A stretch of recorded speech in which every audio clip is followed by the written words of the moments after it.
Hello students, any education classes की इस video में आपका स्वागत है। आज के इस वीडियो में हम कक्षा 6 की विज्ञान विषय की 8 ग्रेड अभ्यास पुस्तिका में जो प्रश्न दिए गए हैं उनको डिस्कस करेंगे। यह जो अभ्यास पुस्तिका है वर्ष 2024-25 के लिए मध्य प्रदेश राज्य शिक्षा केंद्र के द्वारा प्रदान की गई है और इसका आज हम अध्याय 1 भोजन के घटक, इसमें जो भी प्रश्न दिए गए हैं उनके उत्तर देखेंगे कि हमें उनको कैसे लिखना है। इससे पहले कि हम अपना जो चैप्टर है वो स्टार्ट करें, आप चैनल को सब्सक्राइब कर लें, वीडियो को लाइक अवश्य करें और हमें कमेंट करके अवश्य बताएं कि वीडियो आपको कैसा लगा। हाँ, और चैनल को यदि आप सब्सक्राइब कर लेंगे तो आने वाले वीडियो का जो नोटिफिकेशन है वो आपको मिल जाएगा, इसलिए चैनल को सब्सक्राइब अवश्य कर लें। तो चलिए हम स्टार्ट करते हैं आज का अपना वीडियो। अपनी क्लास की अध्याय 1 भोजन के घटक में कौन कौन से प्रश्न दिए गए हैं 8 ग्रेड अभ्यास पुस्तिका में। तो प्रश्न से पहले जो हमारी पहले की जो तैयारी है उसमें हमें दिया गया है कि ये जो हमारे भोजन के पोषक तत्व हैं, हमें कुछ देखिए यहाँ पर कुछ खाद्य पदार्थ दिए गए हैं, जैसे कि चावल, दाल, पालक की सब्जी, टमाटर, नमक, रोटी, तेल, घी। ये जो खाद्य पदार्थ दिए गए हैं, हमें इन्हें पोषक तत्वों के आधार पर ये खाली स्थान में भरना है कि किस भोजन में कौन सा पोषक तत्व पाया जाता है। तो देखिए जो प्रोटीन है, प्रोटीन किस किस में पाया जाता है, तो हमने यहाँ पर देखा कि दाल दी हुई है, तो दाल में क्या पाया जाता है, प्रोटीन। तो हमने दाल को प्रोटीन के आगे लिख दिया। अब देखिए कार्बोहाइड्रेट है जो वो चावल और रोटी, चावल और रोटी में क्या पाया जाता है, कार्बोहाइड्रेट। तो हमने कार्बोहाइड्रेट के आगे क्या लिख दिया है, चावल और रोटी। इसी प्रकार से वसा, तो वसा जो तेल और घी है, इसमें क्या पाया जाता है, वसा। तो हमने वसा के आगे तेल और घी लिख दिया। लवण, तो देखिए पालक की सब्जी, टमाटर और नमक, इनमें क्या पाया जाता है, खनिज लवण, खनिज तत्व पाए जाते हैं, इसलिए हमने इनको खनिज लवण के आगे लिख दिया है। पानी, तो देखिए इनमें से जो टमाटर है, टमाटर में क्या पानी की मात्रा पाई जाती है, इसलिए हमने टमाटर को पानी के आगे लिख दिया। इस प्रकार से हमें ये कार्य है जो पूरा करना है, इस प्रकार से हमने लिख लिया है। अब इसमें अपने जो दोस्त हैं उन लोगों से चर्चा करके आप अपने विचार लिख सकते हैं और ठीक है। अब इसके आगे हमें देखना है वस्तुनिष्ठ प्रश्न। इसमें देखिए जो प्रश्न 1 है, इसमें हमें बहुविकल्पीय प्रश्न दिए गए हैं, जिसमें पहला ही विकल्प है कि बूझो डॉक्टर के पास अपनी कमजोरी का इलाज कराने गया। डॉक्टर ने उसे प्रोटीन युक्त भोजन लेने की सलाह दी। वह भोजन में निम्न में से कौन से जंतु से प्राप्त प्रोटीन लेगा। तो देखिए यहाँ पर दिया गया है कि दूध, केवल इसमें दूध ही दिया गया है जो जंतुओं से प्राप्त होता है, बाकी सब तो पादप स्रोत है। तो हमारा उत्तर हो जाएगा ऑप्शन नंबर बी, दूध। अब हम देखते हैं कि विकल्प नंबर 2 में हमसे क्या पूछा गया है। इसमें हमसे पूछा गया है कि दादा दादी द्वारा हमें खट्टे एवं रसीले फल खाने की सलाह दी जाती है, जिससे हमारे शरीर में किस विटामिन की पूर्ति होती है। तो खट्टे एवं रसीले फल खाने से हमारे शरीर में विटामिन सी की पूर्ति होती है, इसलिए हमारा उत्तर हो जाएगा विटामिन सी। अब जो अगला विकल्प है उसमें हमें देखिए हमें बताना है कि ये जो चित्र बने हुए हैं इन्हें हमें ध्यान से देखना है और बताना है कि कौन सा चित्र है जो कि आयोडीन के साथ नीला रंग देता है।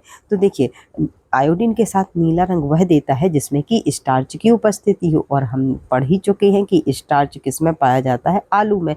तो यहाँ पर हमें ये ऑप्शन नंबर डी में दिखाई दे रहा है आलू। तो आलू है जो आयोडीन के साथ नीला रंग देगा क्योंकि इसमें स्टार्च उपस्थित होता है, तो हमारा उत्तर हो जाएगा आलू।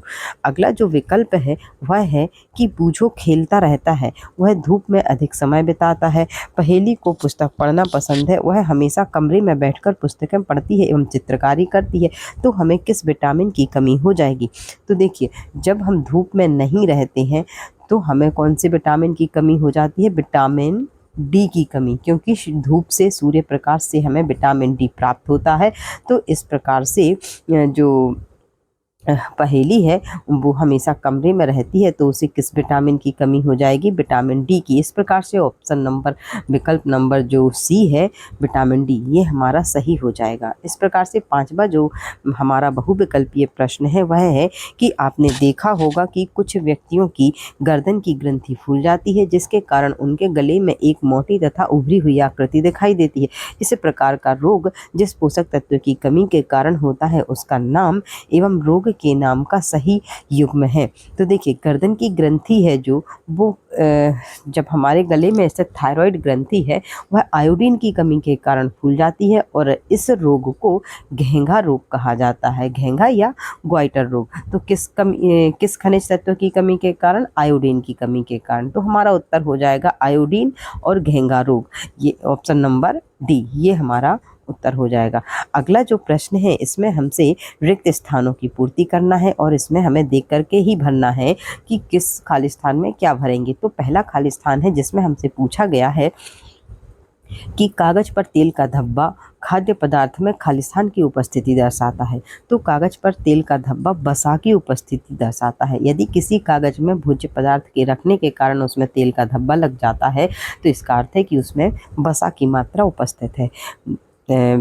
खालिस्तान नंबर 2 इसमें पूछा गया है कि रिक्त स्थान शरीर वर्धक भोजन को खालिस्तान भोजन भी कहते हैं। तो शरीर वर्धक भोजन को प्रोटीन युक्त भोजन भी कहा जाता है। तो इस प्रकार से इसमें हम भर देंगे प्रोटीन युक्त। रिक्त स्थान नंबर 3 इसमें पूछा गया है कि नानी ने बताया कि भोजन को ज़्यादा पकाने से उसमें उपस्थित खालिस्तान नष्ट हो जाती है। तो भोजन को ज़्यादा पकाने से क्या नष्ट हो जाती है? विटामिन। अगला खालिस्तान है कि बिना पचे भोजन को शरीर से बाहर निकालने में खालिस्तान हमारी सहायता करते हैं। तो बिना पचे भोजन को शरीर से बाहर निकालने में रुक्षांश हमारी सहायता करते हैं।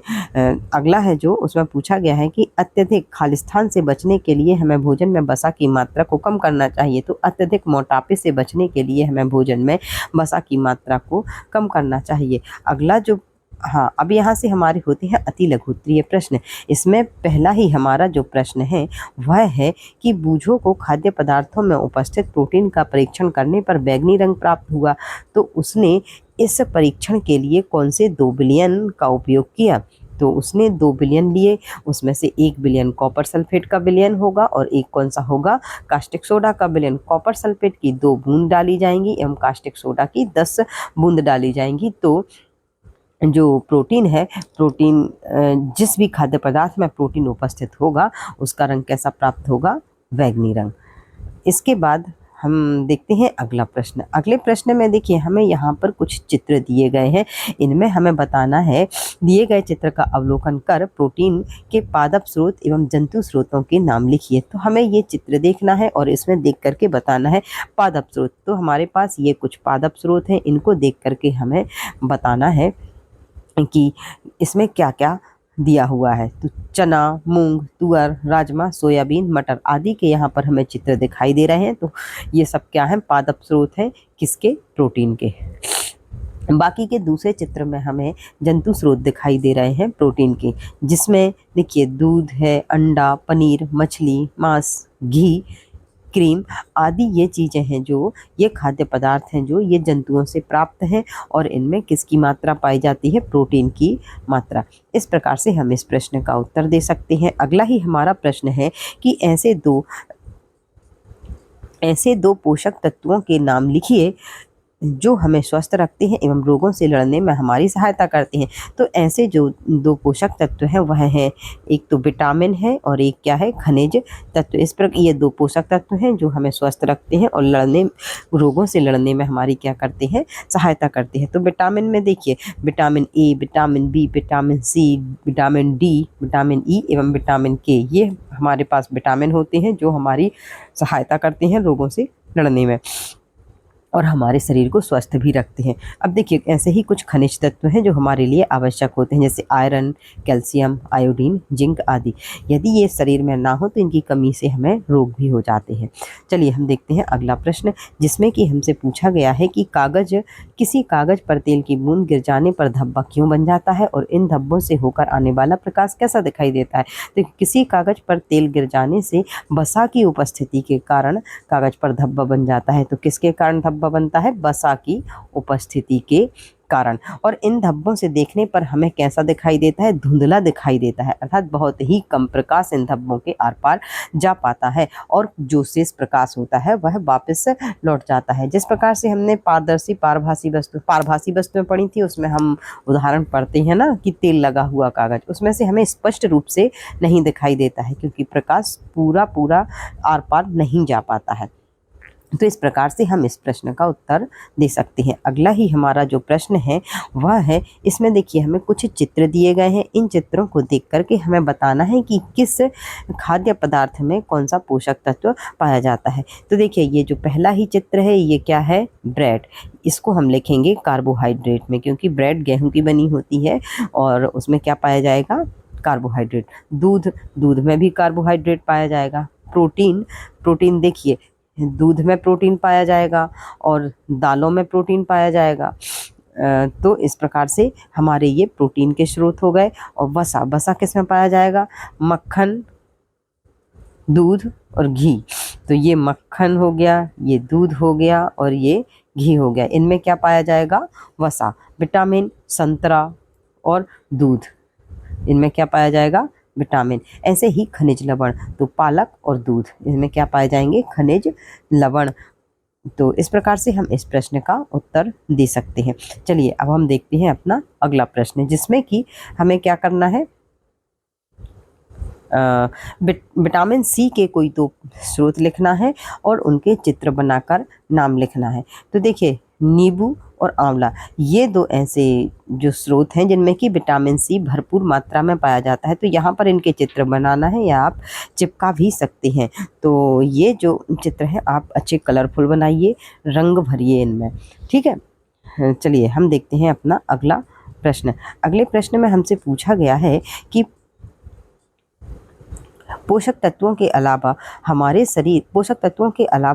शरीर को जल तथा आहारी रेशों की आवश्यकता होती है। इनकी पूर्ति मुख्यतः पादप उत्पादों से होती है। इनके आधार पर निम्न प्रश्नों के उत्तर दीजिए। आहारी रेशों के प्रमुख स्रोत क्या हैं? ऐसे कौन से सोर्स हैं जिनसे हमें आहारी रेशें प्राप्त होती हैं? तो देखिए साबुत खाद्यान्न, दाल, आलू, अंकुरित दालें, ताजे फल और सब्जियां, इनसे हमें क्या आहारी रेशें या रुक्षांश की प्राप्ति होती है। इसके बाद हमें आहारी रेशों का कार्य बताना है। तो आहारी रेशे या रुक्षांश का जो कार्य है वह बिना पचे हुए भोजन को शरीर से बाहर निकालने में हमारी क्या करते हैं? सहायता करते हैं। तो इस प्रकार से हमें इस प्रश्न का उत्तर दे सकते हैं। अगला ही जो हमारा प्रश्न है वह है कि पहेली की माँ ने भिंडी बनाई जो स्वादिष्ट थी। उन्होंने भिंडी को काटने के बाद धोया एवं पकाने के लिए बहुत अधिक तेल व मसाले का उपयोग किया। आपके अनुसार खाना पकाने का सही तरीका क्या होगा? तो देखिए सबसे पहले हम वैसे ही जानते हैं कि सब्जियों को काटने से पहले धोना चाहिए, ना कि काटने के बाद, क्योंकि बाद में धोने से पोषक तत्वों का नुकसान हो सकता है। बहुत से जो पोषक तत्व हैं वो क्या होंगे? पानी के साथ धुल के बह जाएंगे। और अधिक तेल व मसाले का उपयोग नहीं करना चाहिए। ऐसा करने से हमें बीमारियों का सामना करना पड़ सकता है और ना ही हमें भोजन को ज़्यादा पकाना चाहिए, क्योंकि ये हमारे उससे क्या होते हैं? विटामिन्स नष्ट हो जाते हैं। तो इस प्रकार से इस प्रश्न का उत्तर हम लिख सकते हैं। चलिए अब हम देखते हैं अगला प्रश्न, जिसमें कि हमसे पूछा गया है कि शरीर की वृद्धि एवं अच्छे स्वास्थ्य को बनाए रखने के लिए हमें संतुलित आहार की आवश्यकता होती है। क्या कोई व्यक्ति अल्प व्यय में भी संतुलित आहार ले सकता है? तो जी हाँ, बिल्कुल ले सकता है अल्प व्यय में, क्योंकि देखिए जो दालें, मूंगफली, जैसे दालें हो गई, मूंगफली, सोयाबीन, अंकुरित बीज, किण्वित भोजन जैसे कि इडली, डोसा, मिश्रित आटा, केला, पालक, सत्तू, गुड़, मौसमी सब्जियां, इस प्रकार के कई खाद्य पदार्थ हैं जो कि हमें कम कीमत पर उपलब्ध हो जाते हैं और इनमें कई पोषक तत्व भी उपलब्ध होते हैं जिन्हें कोई भी व्यक्ति अल्प व्यय अर्थात कम खर्च में उपयोग कर सकता है और संतुलित आहार के रूप में ले सकता है। तो चलिए इस प्रकार से इस प्रश्न का उत्तर दिया जा सकता है। अगला ही हमारा जो प्रश्न है वह है कि बूझों ने सोचा कि हर समय वसा युक्त खाना ही सर्वोत्तम भोजन है। इस पर हमें विचार करके प्रश्नों के उत्तर देना है। जैसे इसमें पहला ही प्रश्न है, इसमें पूछा गया है क्या बूझो कि यह सोच सही है? तो बिल्कुल नहीं, बूझो कि यह सोच कैसी है, गलत है, सही नहीं है। हर समय वसा युक्त भोजन लेने से शरीर में वसा की मात्रा बढ़ जाएगी, अन्य पोषक तत्वों से अधिक हो जाएगी, जो बीमारी का कारण बन सकता है। और हमारा भोजन संतुलित नहीं रहेगा तो हमें बहुत सी बीमारियों का सामना करना पड़ सकता है। अगला प्रश्न है जो पूछा कि अधिक वसा युक्त भोजन का क्या प्रभाव पड़ेगा। तो देखिए, अधिक वसा युक्त भोजन करने से पोषक तत्वों में असंतुलन हो जाएगा, जिससे वजन बढ़ना, हृदय रोग, रक्तचाप, पाचन संबंधी अनेक समस्याएं देखने को मिल सकती हैं। अगला जो प्रश्न है वह है कि कुछ वसा युक्त भोजन के नाम लिखिए। तो देखिए, वसा युक्त जो भोजन है जैसे दूध, मक्खन, घी, तेल से बनाया गया भोजन जैसे पूरी, पकोड़े, समोसा आदि, ये सब कैसे भोजन होते हैं, वसा युक्त भोजन होते हैं। तो इस प्रकार से हम इस प्रश्न का उत्तर दे सकते हैं। तो चलिए अब हम देखते हैं अगला प्रश्न। प्रश्न क्रमांक 12 में हमें यहाँ पर एक तालिका दी गई है और इस तालिका में देखिए क्या पूछा गया है कि दी गई तालिका में विटामिन और खनिज लवणों के अभाव के कारण होने वाले रोग या विकार के नाम एवं मुख्य लक्षण लिखकर तालिका की पूर्ति कीजिए। तो देखिए, लोहा की कमी से जो रोग होता है वह क्या है, अरक्तता या एनीमिया, और इसकी कमी से हमें इसके लक्षण हैं इस रोग के कमजोरी, चक्कर आना आदि। आयोडीन की कमी से हमें घेंगा या गॉइटर रोग हो जाता है और इसमें होता क्या है, गर्दन की ग्रंथि फूल जाती है और मानसिक विकलांगता भी हो सकती है। कैल्शियम की कमी से अस्थियां कमजोर हो जाती हैं और इसके लक्षण अस्थियों का कमजोर होना और दंत क्षय आदि। और विटामिन ए की कमी से रतौंधी नामक रोग हो जाता है, दृष्टिहीनता, इसमें दृष्टि है जो कमजोर हो जाती है, हमें दिखाई नहीं देता है। और विटामिन बी वन की कमी से बेरी नामक रोग हो जाता है, इसमें मांसपेशियां दुर्बल हो जाती हैं और ऊर्जा में क्या आती है, कमी आती है। तो इस प्रकार से इस तालिका को हम पूरा कर सकते हैं। अगला जो प्रश्न है इसमें प्रश्न क्रमांक 13 में क्या करना है कि एक संतुलित आहार युक्त भोज्य पदार्थ की थाली का चित्र बनाना है, जिसमें विटामिन सी, ए, वसा, प्रोटीन, कार्बोहाइड्रेट, लोहा, कैल्शियम आदि उपस्थित हों। तो इस प्रकार से आप थाली का चित्र या तो आप काट करके चिपका सकते हैं या बना भी सकते हैं, जिसमें कि सभी जो भोजन है संतुलित मात्रा में सब कुछ उसमें उपस्थित हो। तो इस प्रकार से आप चित्र बना लीजिएगा और भोज्य पदार्थों को अपनी थाली में शामिल कीजिएगा। चलिए प्रश्न क्रमांक जो 14 है इसमें देखिए, चित्र को देखकर बताइए कि किस व्यक्ति को किस रोग से ग्रसित है, कौन सा व्यक्ति किस रोग से ग्रसित है एवं डॉक्टर उसे भोजन में कौन से पोषक तत्व लेने की सलाह देंगे। तो देखिए, जो पहला चित्र है इसमें हमें समझ में आ रहा है कि इसको देखने में कठिनाई महसूस हो रही है, अर्थात इसको दृष्टिहीनता या रतौंधी रोग हो सकता है। तो ये जो रोग है वो होता है विटामिन ए की कमी से। तो विटामिन ए के जो स्रोत वाले भोज्य पदार्थ हैं हम वो लेंगे, जैसे पपीता, गाजर, आम, दूध आदि, जिससे कि रतौंधी रोग से छुटकारा पाया जा सके। ये दूसरा जो चित्र है इसको देखने से हमें पता चल रहा है कि इसको क्या है, ग्वाइटर या घेंगा रोग है, जो कि आयोडीन की कमी से होता है। और आयोडीन के जो सोर्स हैं, जो स्रोत हैं, पालक, अदरक, दूध, पनीर, दही, अनाज, सब्जियां आदि। तो इस प्रकार से हम इसमें अपना उत्तर दे सकते हैं। अगला जो हमारा चित्र है इसमें देखने से प्रतीत हो रहा है कि इसको क्या है, खून की कमी, एनीमिया हो सकता है इस बच्चे को। तो एनीमिया है जो वो आयरन की कमी के कारण होता है और आयरन जो है पालक, सेब, अखरोट आदि में पाया जाता है, इसलिए ये वाले जो पोषक तत्व हैं ये लेना चाहिए। और जो अगला वाला चित्र है इसमें इसे रिकेट्स नामक बीमारी हो गई है, क्योंकि ये रिकेट्स नामक बीमारी है जो वो होती है विटामिन डी की कमी से। और विटामिन डी है जो विटामिन डी की कमी से होता है। और इसमें होता क्या है, हड्डियां कमजोर, मुड़ जाती हैं हड्डियां। और ये इसके लिए जो खाद्य पदार्थ हैं, दूध, मक्खन, सूर्य का प्रकाश अर्थात सूर्य के प्रकाश में रहना, अंडा, मछली आदि में ये भरपूर मात्रा में पाया जाता है। अगला जो चित्र है इसमें इसकी अस्थियां हैं जो वो कमजोर हो गई हैं, जो कि कैल्शियम की कमी के कारण हो जाती हैं, जो कि दूध और अंडा में भरपूर मात्रा में पाया जाता है। तो चलिए इस प्रकार से हमने सारे प्रश्न देख लिए हैं। यहाँ से हमारे जो है प्रोजेक्ट कार्य शुरू होता है। प्रोजेक्ट कार्य नंबर 1, इसमें करना क्या है, प्रोजेक्ट कार्य में देखिए विभिन्न प्रकार के भोज्य पदार्थों की सूची बनाकर उनके पोषक तत्वों की को सारणी अनुसार लिखिए। तो देखिए जो भी आप यहाँ पर आप अपने मन से लिख सकते हैं कोई भी भोज्य पदार्थ का नाम। जैसे हमने यहाँ लिखा रोटी, तो रोटी में क्या पाया जाता है, कार्बोहाइड्रेट। दाल, दाल में क्या होता है, प्रोटीन। चावल, चावल में क्या होता है, कार्बोहाइड्रेट। पनीर की सब्जी, पनीर में क्या, प्रोटीन। पालक में खनिज तत्व। आलू में स्टार्च अर्थात कार्बोहाइड्रेट। सेब में खनिज तत्व। केला कार्बोहाइड्रेट। डोसा कार्बोहाइड्रेट। समोसा में वसा कार्बोहाइड्रेट। अन्य चीज़ें भी होती हैं, केवल वसा नहीं होता है, क्योंकि वसा तो ऑयल से आएगा, लेकिन इसमें जैसे मैदा तो कार्बोहाइड्रेट भी होगा। आलू, आलू रहेगा समोसा के अंदर तो उसमें भी स्टार्च होगा। तो इस प्रकार से इसमें और भी पोषक तत्व हो जाएंगे। एक खाद्य पदार्थ में एक से अधिक पोषक तत्व उपस्थित हो सकते हैं, लेकिन हम जिसकी मात्रा ज़्यादा होती है उसको लिख देते हैं। ठीक है, तो चलिए इस प्रकार से प्रोजेक्ट नंबर 1 आप कंप्लीट कर लीजिएगा। यहाँ पर आप खाद्य पदार्थ के नाम है बदल भी सकते हैं, आप अपने मन से लिख सकते हैं। प्रोजेक्ट कार्य नंबर 2, इसमें क्या करना है कि भोजन में प्रोटीन के कोई 4 पादप स्रोत और कोई 4 जंतु स्रोतों के नाम लिखकर दिए गए स्थानों पर उनके चित्र बनाइए। तो देखिए हम देखेंगे पादप स्रोत। पादप स्रोत में देखिए चना, चना में क्या पाया जाता है, प्रोटीन। तो चना का नाम लिखना है और यहाँ चित्र बनाना है। सोयाबीन, सोयाबीन का चित्र बनाना है। चाहे तो आप चित्र बना सकते हैं या चिपका भी सकते हैं।